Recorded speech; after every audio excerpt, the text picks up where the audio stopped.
عیسائی کہنے لگے ہمیں اپنے ظلم یاد ہے، تشدد یاد ہے، بربریت یاد ہے، تو بہتر جانتا ہے تو نے کیا کرنا ہے۔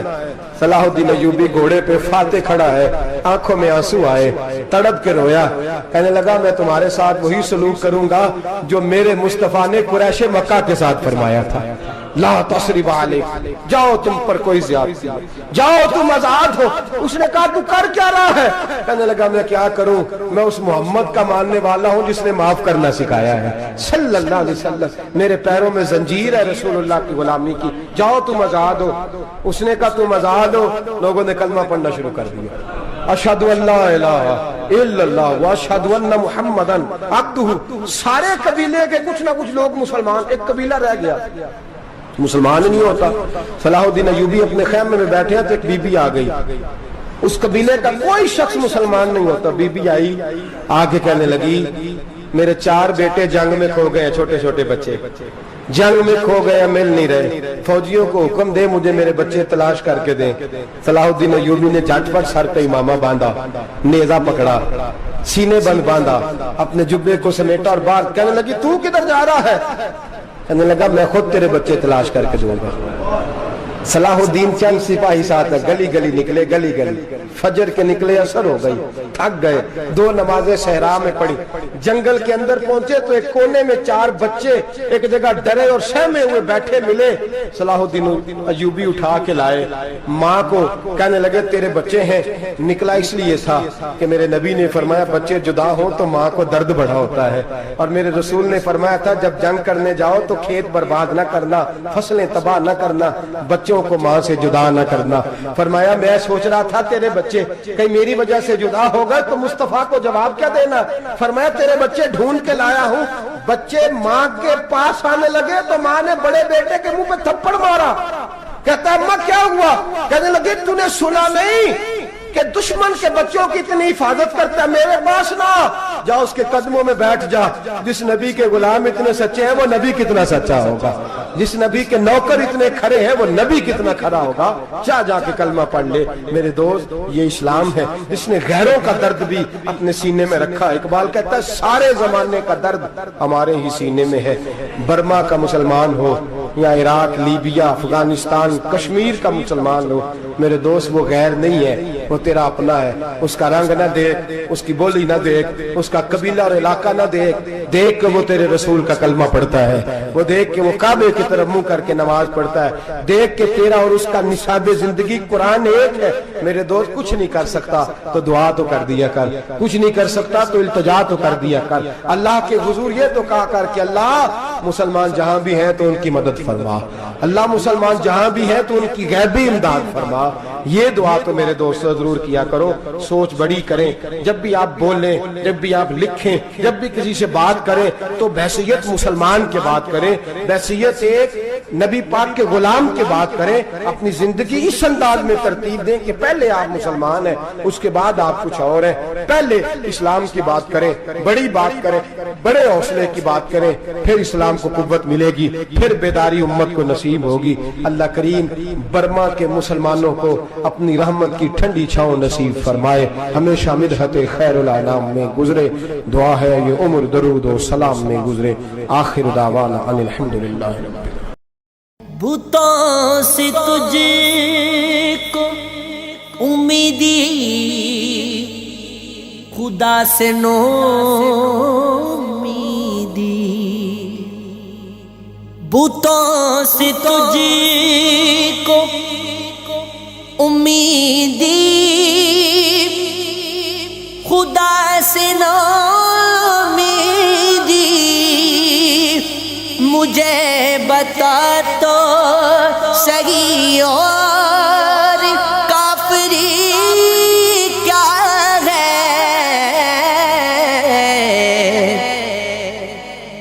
نگاہ فقر میں شانی سکندری کیا ہے، فلک نے ان کو عطا کی ہے خواجگی کے جنہیں، فلک نے ان کو